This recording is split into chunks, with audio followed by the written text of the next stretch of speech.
All right, what's confirmed? What stands? What is overturned? First one up on the list, Aaron Glenn will be a one and done. JP. I'm going to overturn this. And No. I'm overturning this largely because I think the Jets knew that this was going to take a long time to kind of get back going. But I will say I'm a little hesitant to overturn it because you can't get any worse on offense. You cannot keep tying your boat to Justin Fields when it is clear that he's not ready to play. He can't play behind that offensive line, even though the offensive line is pretty darn good. Like that, he continues to take sacks at a really, really high rate, just holding on to the ball. So unless they make a QB change, unless they want to make that switch, I feel like Aaron Glenn shouldn't be a one and done, largely because it's going to take a long time for this to get rolling around. But with some of the schematics, some of the structural issues they've had on defense, I wouldn't be surprised if this is only a year.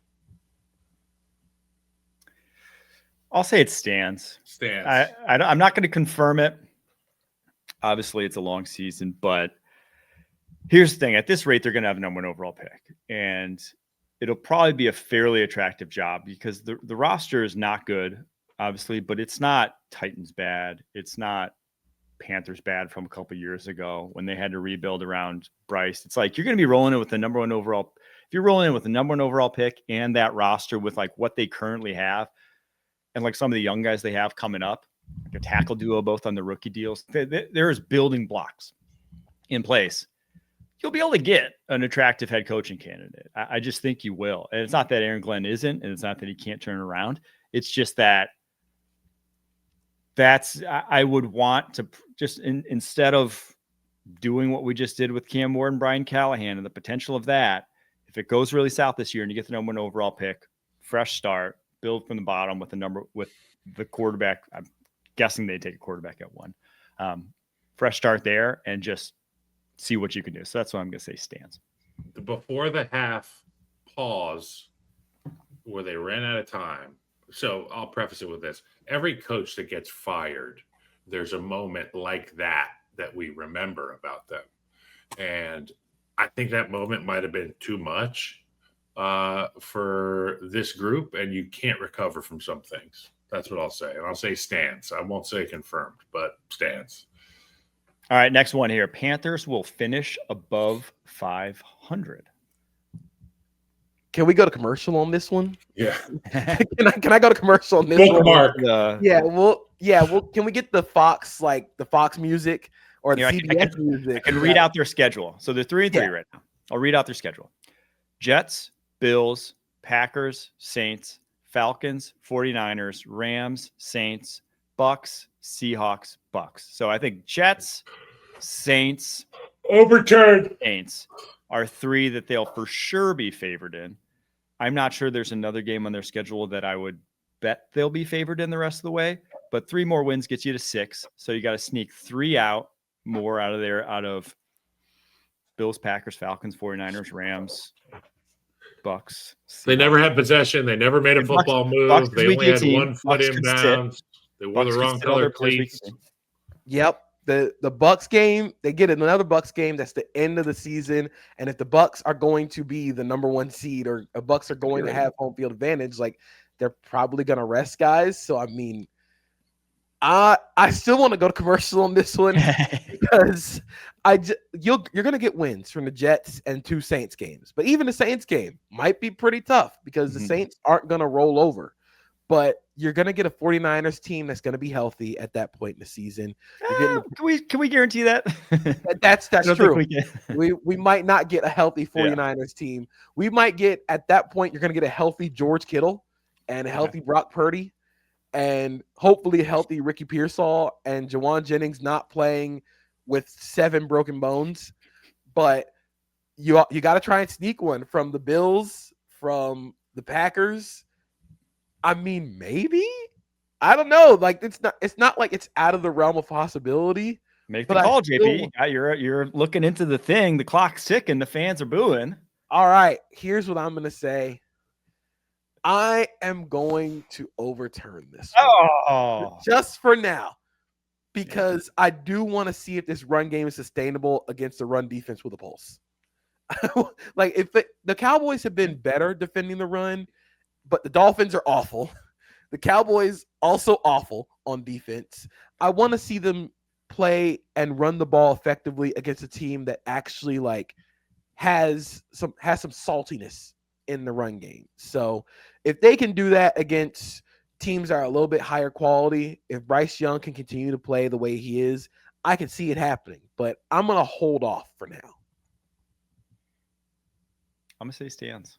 I'm going to let it stand. I think this running game is real. The O-line is real. You get Jalen Coker back.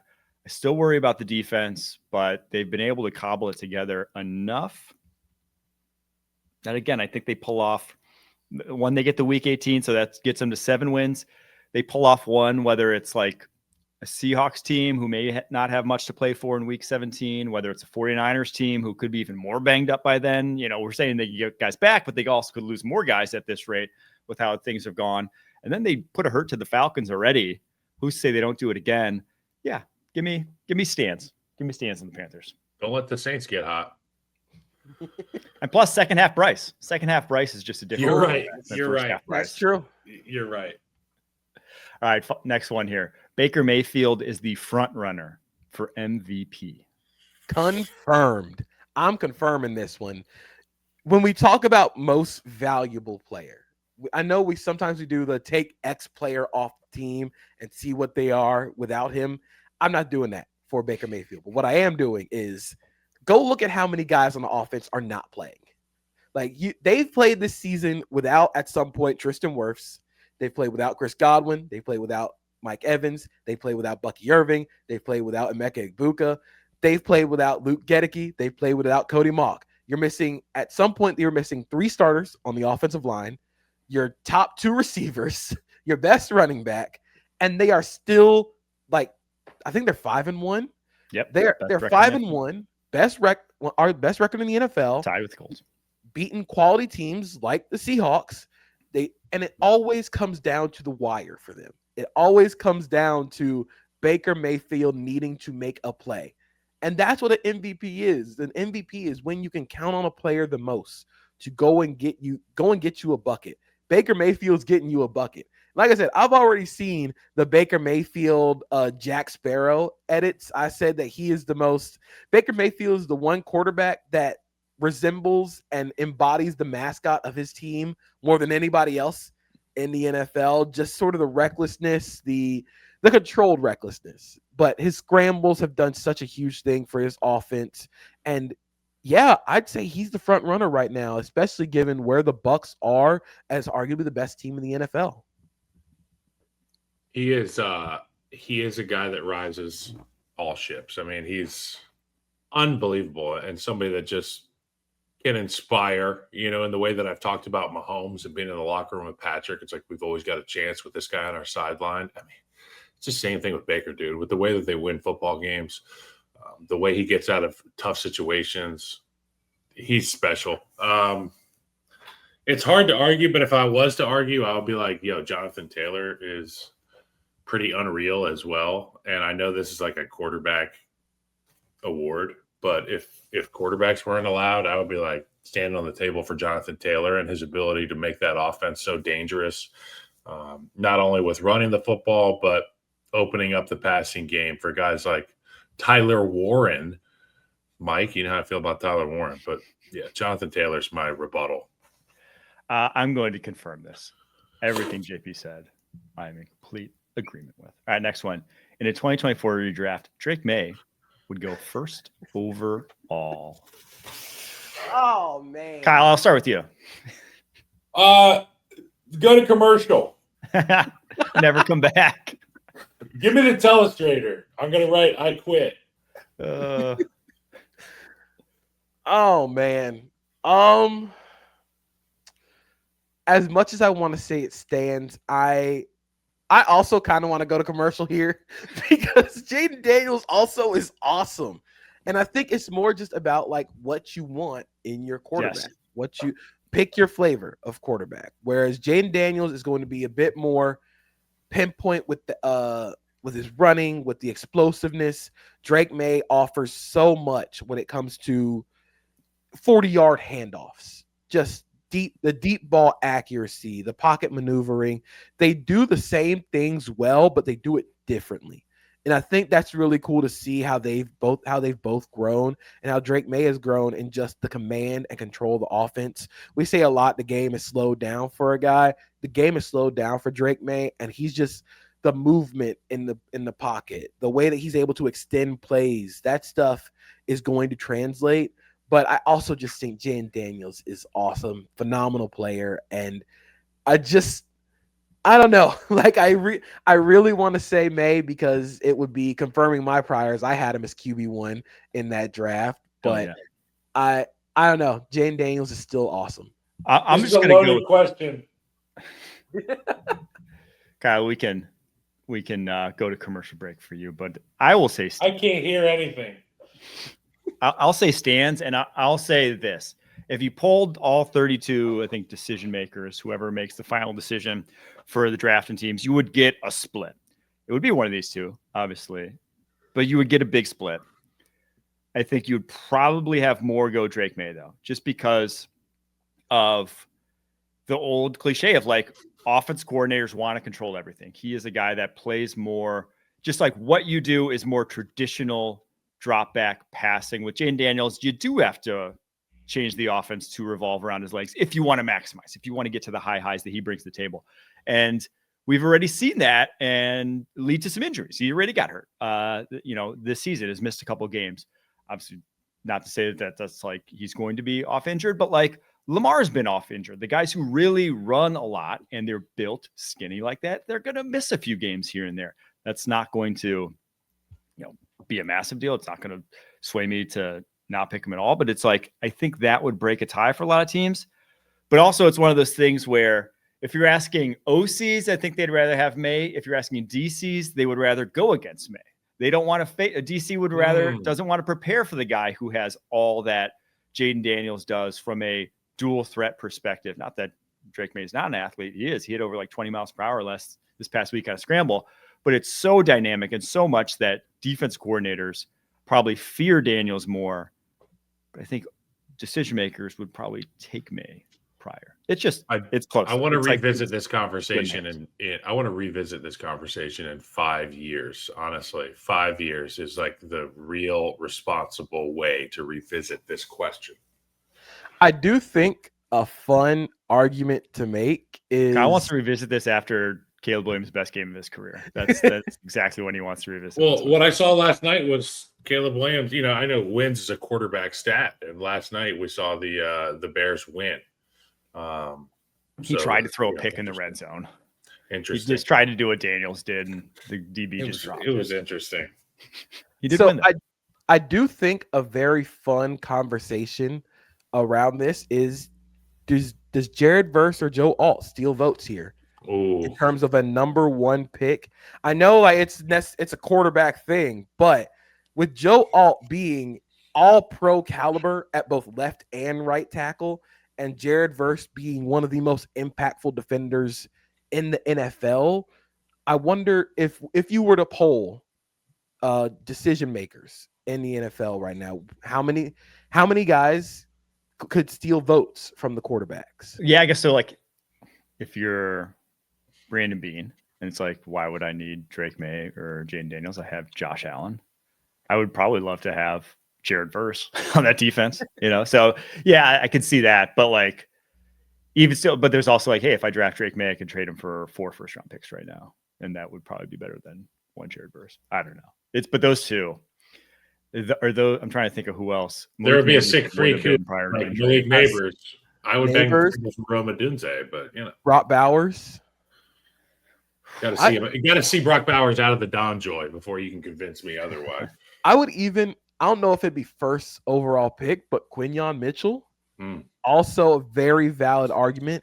Dude, if a redraft for 2024, I haven't done one, that would just go. That draft I said at the time was one of the most insane. It was probably that draft 2021, 2011, 3 of the best drafts in modern memory. But like redoing a top 10 for 2024 would be freaking difficult because it was such a good draft. All right, let's get to the next one. There should be an award for playing through injury, a la Juwan Jennings, 5 broken ribs, high and low ankle sprain. I could say this stands. It'd be sort of like the like Cal Ripken Iron Man Award. We got to do something for guys that are just playing through catastrophic injuries.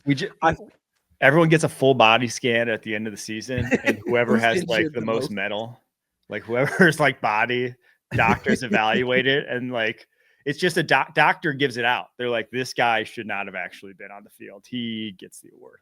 It also reminds me that last year Fred Warner played on a dislocated ankle or on a fractured ankle, which, like, again, why? Like, that's insane. That's insane levels of dog in him, which, of course, NFL is going to miss Fred Warner this year, but I do think it deserves an award. This is the award. Okay, you're looking at it. This is the Ed Block Courage Award, and you get this. I actually want to read to you the description of it because I want to do it justice. Every locker room in the National Football League gets an opportunity at the season's end or the beginning of next season to vote on their Ed Block Courage Award winner. Okay, so I won this in Chicago because really it's just like you got hurt, and we see that you're working hard to get back. But the real Ed Block Courage Award, NFL. I want to get the description right because I know that they have it worded the right way. It honors the Ed Block Courage Award recipient symbolizes professionalism, great strength and dedication, community role model, all that stuff. But the thing that stood out to me was if you voted for somebody for this award, it was like, dude, I see you out there thugging it. And our guy Juwan Jennings is a prime example of a guy who's out there playing beat up, banged up. And they're all over the league. There's guys like this all over the league, some more publicized than others. But I love this, and I think that the Ed Block Courage Award and awards like it should be even more pumped up because these are the real dogs, okay? These are the examples that you want to see if guys playing hurt. All right, next one. NFL needs its own version of the Heisman. This was mine because the other day you were talking JT, Jonathan Taylor, for MVP, and I'm like, see, it's just like somewhat like it says value. And if you're just doing value on a football field, it's always quarterbacks. They're just so much more valuable than any other position. But I want a Heisman. I want to give out an award to just who was the best player. Who was the best player this year? I think it's more meaningful. I think that's what makes the Heisman so special is that, like, you get that award, you were the best player in college football that year. NFL needs its own version. I'm obviously confirming this because it was mine. But confirm. I love this. I'll confirm this one because it opens up so many possibilities for players. Like, you know, I'm going back in time. You're thinking about like J.J. Watt would win a Heisman. You know, Aaron Donald would win Heisman. I would even argue for like Myles Garrett to be in the Heisman conversation every year for being. Guy only likes defense. That's right. That's right. We are arguing for our defenders. We're arguing for Fred Warner every year. We're arguing for Dexter Lawrence every year. This is our Heisman moment. Larry Allen would have won a Heisman. That's right. We need Heismans. We need a Unk Still Got It award. Oh yeah. For like players that are like over like 35. Calais Campbell and Demario Davis are the Darren Waller We're Glad He's Back award. Yeah, you know, comeback player of the year should be Darren Waller. Yeah, dude. He came back from being a bad rapper to be a good football player. But yes, I'm confirming this. They need their own version of the Heisman. It honestly blows my mind that the NFL hasn't. They've tried to squeeze dollars out of everything else. Like, you feel like this is an easy dollar squeeze that you could get. And I bet it does happen here sometime soon. All right, last one. JP, this one's yours. Take it away. Mine is Spencer Rattler should be the Saints 2026 starting quarterback. And I am going to confirm this one. And I was just watching the game against the Patriots. And I was like, hey, man, Spencer Rattler's making some throws. And it's not just he's making the high-level throws. He had a touchdown to Chris Olave that Olave dropped. There was a nice dig with a defender in his face. For a guy who's not that big, to be able to fire those passes under pressure, that's something, that poise is something that stands out. And I know the Saints are probably going to be very bad, and the Saints are probably going to be near the top of the draft. But with the way that Spencer Rattler has played, he has not been the major problem for the Saints this year. So I would argue that you give him another shot to be the starting quarterback, see what happens when you continue to add talent around him, and just go in saying like, hey, he's a 5th round pick. We're going to see what happens. Watch out for the Saints. Don't let him get hot. That guy Kellen Moore can coach. That question has been answered, and it's evidenced by the void in Philadelphia offensively, and the way that this Saints team continues to be competitive. And I said a victory for this team this season would look like establishing a culture, establishing a hierarchy of youth-based leadership, and you get your quarterback going out and playing the way that he has played at certain moments. That is the exact guy you want to be the youth-based leadership. You want it to go through him. So I say confirmed for the 26 starting quarterback, especially because our guy Arch Manning, I got some questions there, bud. I will also be confirming this for a couple of reasons. One, he's been that good. Two, because you might also stink next year. You'll draft a guy and you're going to lose like some of these older, like it's going to be a multi-year process to get things back to where it needs to be. And so I just think he's shown more than enough. If you draft a guy in the top 3, and some of these guys could work out. I don't love anyone at the top of the draft right now where I'm like, he's for sure going to be a dude in the NFL. It's just not a great quarterback class. And if you're putting a guy into that situation and it's still going to be rough around him, it's like, I just would wait. You just need to start building from base layer, like get the positions that matter, get edge rushers.